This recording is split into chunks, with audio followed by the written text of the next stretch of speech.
세상에서 가장 조용한 연구소. 하지만 지금 이분들의 머릿속은 그 어떤 공사장보다 시끄럽습니다. 보이지 않는 숫자들과 싸우고 있는 이곳 국가수리과학연구소입니다. 과연 수학자들은 대체 어떻게 연구를 하는 것일까요? 정말 칠판에다가 숫자와 공식을 엄청나게 써서 연구를 하는 것일까요? 박사님이신가요? 박사님 혹시 성함이 어떻게 되시는지? 김종호라고 합니다. 김종호 박사님? 박사님은 전공이 어떻게 되시나요? 전공은 수학하고 있습니다. 아, 수학. 저희들은 수학자 하면은 막 영화에서 옛날 수학자들 그런 거밖에 몰라요. 칠판에 엄청나게 막 쓰고 머릿속으로 고뇌하고 아 이거다 약간 그런 이미지가 많거든요. 그게 예. 똑같으실까요? 우선 대학원 때는 거의 비슷한 아. 생각하시는 비슷한 쪽을 많이 했고요. 그래서 손으로 풀고 수식으로 나타나는 성질 같은 거를 많이 연구를 했고요. 요즘에는 실생활과 가까운 쪽을 위주로 해서 좀 연구를 하고 있습니다. 아, 그러면은 수학자님께서는 수학자라고 일단 수학자라고 한번 부를게요. 수학자에게는 가장 비싼 연구 장비가 어떤 거죠? 가장 비싼 네. 연구 장비요? 수학자분들이 연구를 할 때 쓰는 가장 비싼 보통 막 미생물 연구실이나 이런 데 가면은 네. 대형 원심 분리기 아니면 그런 것도 막 몇 천만 원짜리 막 장비들이 있거든요. 예. 사무실만 봐도 연구하는 곳만 봐도 장비가 하나도 없고 컴퓨터, 종이 네. 막 이렇게 있거든요 지금. 가장 중요한 거는 지금 현재로서는 사람들이 어떤 연구를 하고 있는지를 좀 볼 수 있는 최신 논문을 볼 수 있는 인터넷이 잘 연결된 컴퓨터라고 할 수 있고 그럼 어떤 논문을 보는지 좀 보여주실 수 있나요? 이게 최근에 제가 연구했던 논문인데요. 그러니까 이게 전염과 지금 관련돼 있는 거고요. 얘가 정상적으로 잘 살아있는 애고 얘가 전염병 같은 거라고 생각을 하면 돼요. 그래서 전염병들이 어떤 흐름을 통해서 뭔가 자극이 들어오게 되면 계속 전염병들이 쌓여가는 타입이고 수식을 좀 구성을 해요. 이런 예. 전염병이라 하셨는데 예. 미생물이나 이런 데 가면은 쥐 실험해가지고 막 온갖 변화들 막 이런 예. 거 사진 막 엄청 있고 영어로 글 엄청 써져 있는데 네. 여기는 똑같은 전염병이라도 수식만 이렇게 한가득 있네요. 수식을 바탕으로 이제 그거를 이제 해석을 하고 거기에 대한 성질들을 연구를 하는 거죠. 아, 네, 뭐- 좋습니다. 이런 것들이 있는데 직접 연구하시면서 이렇게 막 써보시는 건가요? 그냥 이런 식으로 참고 논문 같은 경우도 좀 보는 거고 이런 식으로 손으로 이게 예전에 하다 정리를 좀 덜 한 건데 네. 이런 식으로 뭔가 손으로 막 계산을 해서 어느 정도 계산이 됐다 하면 이쪽에 와서 타이핑을 해서 정식으로 뭔가 결론을 맺는 거죠. 아, 알겠습니다. 감사합니다. 네. 제 이름은 손우식이라고 하고요. 수리과학을 이용해서 감염병 확산을 연구하는 연구자입니다. 아, 좋습니다. 그럼 지금 하고 계신 게 감염병 관련된 건 우리나라에서 어떤 코로나 같은 감염병 같은 경우에는 지금 굉장히 위험하니까 자료들을 늘 감시하고 있고 또 코로나 같은 감염병이 아니라 우리나라에서 감염병 그러니까 위험성이 있는 감염병에 대해서 어떤 감시하고 있는 감염병들이 있어요. 그 중에 대표적인 게 우리 쉬운 말로 하는 독감, 인플루엔자인데 한 주 단위로 각 연령 그룹별 인플루엔자 환자가 얼마나 오는지를 감시하고 있습니다. 그래서 네. 이 위에 있는 게 이제 그런 감시 자료인데요. 이 위에 있는 감시 자료를 가지고서 이게 각 연령 그룹들이에요. 그래서 각 연령 그룹별 어떤 감염 확산 위험 정도가 어느 정도인지를 나타낸 게 이 위에 있는 자료를 이용해서 저희가 계산한 게 이 밑에 결과고요. 그래서 이런 자료들을 이용해서 결과적으로는 어떤 중환자 예측을 할 수 있습니다. 사실 이제 제일 위험한 것 중에 하나가 실제 중환자가 얼마나 많이 발생하느냐예요. 이거는 실제 코로나 당시에 2021년 말, 2022년 초인데 이때가 우리나라 코로나 중환자를 받을 수 있는 중환자 병상이 처음에는 1000병상도 안 됐다가 계속 환자가 증가하니까 이제 병상 수를 계속 증가시켜 나갔어요. 이 중환자 병상 수를 넘어서면 사실 이제 중환자가 발생할 경우 굉장히 심각한 의료 대란이 발생할 수 있죠. 네. 가령 예를 들어서 굉장히 뭐 간단한 맹장이 아픈 사람이다. 그냥 평상시 같으면 그냥 병원에 가서 수술할 때 자꾸 그냥 수술할 수 있죠.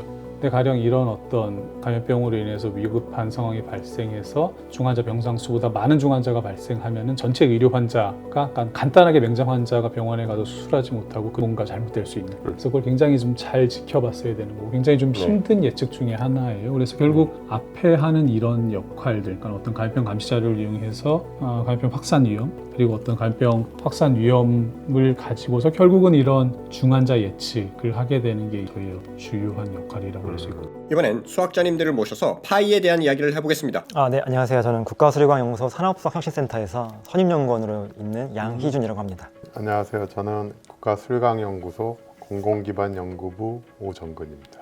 네, 감사합니다. 먼저 궁금한 게 있습니다. 박사님들께서는 연구하실 때 가장 본인이 연구하는 연구실에서 쓰는 가장 비싼 장비 무엇인가요? 그 비싸다는 게 가격적으로 의미하시는 가격적일 수도 있고 내 가치가 아주 가치가 있다. 거예요? 가격적으로는 당연히 이제 GPU가 가장 아. 비싼 장비라고 생각하고요. 네. 가치로 따졌을 때는 커피 한 잔이 커피 한 예상치 잔을 못한 답변 먹어야 나왔습니다. 머리가 이렇게 살아나니까. 좋습니다. 박사님께서는 저는 소유가 누군지가 중요할 것 같은데 어쨌든 연구실에 연구를 하는데 쓰는 거니까 한 대 7억짜리가 있어요. 시뮬레이션 혹시 돌리고 그런 건가요? 아니요. 측정 장치가 정선에 있어요. 아, 그거 한 대 그냥 7억인데 그게 지금 현재는 제일 비싼데 이제 만들려고 하는 게 만드는 비용 다 하면 한 수십억 정도 들어갈 가치를 가지게 될 것 같죠. 희망적으로. 제가 참여하는 프로젝트 미국의 라이고 이거 2조 들은 제 건 아니지만 저도 같이 쓰고 있으니까. 그러면은 이제 3월 14일 되면은 파이의 날이라고 합니다. 3월 14일 많은 분들이 연인에게 사탕을 주는 화이트데이로 알고 계시죠. 물론 일본이나 우리나라에서는 유명하지만 다른 나라에서는 화이트데이를 잘 모른다고 하네요. 하지만 이곳 국가수리과학연구소에서는 사탕 대신 더 거대한 것을 기념합니다. 바로 인류 역사상 가장 유명한 무리수 파이의 날입니다. 2009년 미국 하원에서 3월 14일을 국가 파이데이로 공식 인정했고 2019년 유네스코는 이 날을 세계 수학의 날로 지정하면서 기념하고 있습니다. 파이의 날 두 분은 어떻게 보내세요? 작년에 어떻게 보내셨나요? 무슨 요일이냐에 따라 달라질 것 그쵸. 같은데. 네. 작년에 봅시다. 작년 2025년 3월 14일 금요일이었네요. 저는 이때 미용실 가서 미용을 했습니다. 파이의 날인지는 몰랐는데. 저는 그렇게 의식 못했어가지고 아마 네. 똑같이 연구소에서 연구하고. 연구하면서 보냈을 것 같습니다. 저는 매년 그때쯤 라이고 연례 총회가 열려요. 해외에서 아인슈타인 생일 기념. 그렇죠. 그래서 저는 작년에 호주에 있었어요. 호주에서 열려서 학회 참석 중이었어요. 물리학자에게 파이란 어떤 느낌인가요? 파이요. 네. 저는 예전에 이론 물리를 했거든요. 네. 상대성 이론 이런 거. 네. 이론 물리학자들 파이 달고 다니기 귀찮아서 거의 다 1로 놓고 계산합니다. 그 상수처럼. 예, 자연상수라고 해서 4파이 좀 다 1. 무조건 빛속도도 1. 그러면은 수학 하시는 분의 입장에서 저는 파이를 그 원주율 자체로는 잘 안 쓰는 것 같고 주기함수의 주기성 보통 많이 쓰는 것 같습니다. 주기성이라는 게 어떤 의미죠? 그래서 같은 자리로 돌아오는 거죠. 그래서 만약에 원 같은 경우도 같은 자리로 이렇게 한 바퀴 돌아오는 거잖아요. 저희는 파이로 이제 단위를 이렇게 부르거든요. 네, 또 파이가 어디서 쓰였을까요? 첫째, 눈에 보이지 않는 미시 세계를 다루는 양자역학입니다. 입자의 위치와 속도를 동시에 정확히 알 수 없다는 하이젠베르크의 불확정성 원리 공식에도 파이가 들어갑니다. 둘째, 거대한 우주의 모양을 설명할 때도 쓰입니다. 아인슈타인이 중력에 의해 시공간이 어떻게 휘어지는지 설명한 중력장 방정식을 보면 파이가 등장합니다.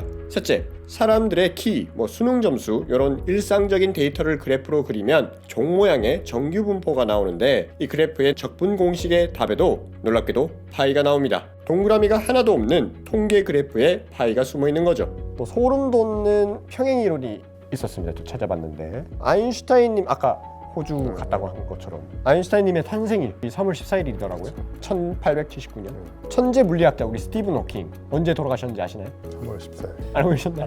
2018년 3월 14일이더라고요. 그래서 이게 우주가 선택한 날, 이 3월 14일이다 이런 말이 많은데 근데 여기서 그러면은 이걸 또 물어보고 싶습니다. 수학은 발명일까 발견일까? 공식 예를 들어서 아인슈타인의 상대성 이론이 나왔어요. 수학으로 나왔는데 이게 발명인가 발견인가? 발견이라고 저는 생각하는데 현상은 있지만 그걸 수식으로 만들었으니까 발명 아닌가? 아니면은 어떻게 생각하시나요? 아니죠. 발견이죠. 발견인 건가요? 왜냐하면 네. 세상에 없던 걸 만들어내는 게 발명이에요. 어떤 법칙은 있었지만 우리가 모르고 있었던 거니까. 그럼 그렇게 볼 수 있겠네요. 네. 증기기관 이거는 없던 거를 만든 거니까. 그렇겠네요. 감사합니다. 그럼 마지막 질문입니다. 만약에 AI가 엄청 발달을 하고 슈퍼컴퓨터도 엄청나게 나왔어요. 파이의 마지막 자리를 계산해냈어요. 이제 막 수조 개의 글자가 나왔는데 마지막에 띡 나왔다. 그러면 기쁠 것 같아요? 아니면은 뭔가 허무하거나 절망하거나? 없지 않나요? 마지막 자리가 없을 없죠. 거기 때문에 없을 거예요. 무한히 계속 무한 계산을 하겠죠. 네. 근데 무한히 계속될 거라는 건 또 어떻게 알아낸 거죠? 증명하시죠. 이게 무한소수라는 게 이미 알려졌기 때문에 무한소수라는 게 네, 나와서. 네. 근데 몇 조 개 막 이렇게 나오다가 띡 나오는 거 아니에요? 그러면 유한소수기 때문에 이미 증명이 됐겠죠. 유한소수란. 의미 없는 질문이었다는 걸로 좋습니다. 이제 엔딩인데 또 3.14 그렇죠. 어거지를 맞춰 넣는 걸 수도 있어요. 3, 4 이거 좀 이렇게 적어요. 3.14잖아요 보통. 근데 뒤에 7잖아. 뭘로 보이시나요? 이거 안 갔나요? 네, 비슷한 것 같습니다. 그래서 3.14 파이는 파이다. 죄송합니다. 용서해드릴게요. 감사합니다. 다가오는 3월 14일 파이의 날은 아인슈타인이 태어나고 스티븐 호킹이 세상을 떠난 우주가 선택한 아주 특별한 날이기도 합니다. 세상에 이미 존재하던 우주의 법칙을 찾아내는 위대한 발견의 여정은 끝이 없는 파이의 숫자처럼 앞으로도 무한히 계속될 것입니다. 보이지 않는 숫자들과 치열하게 싸우는 국가수리과학연구소 연구자들의 내일을 응원하면서 영상을 마칩니다.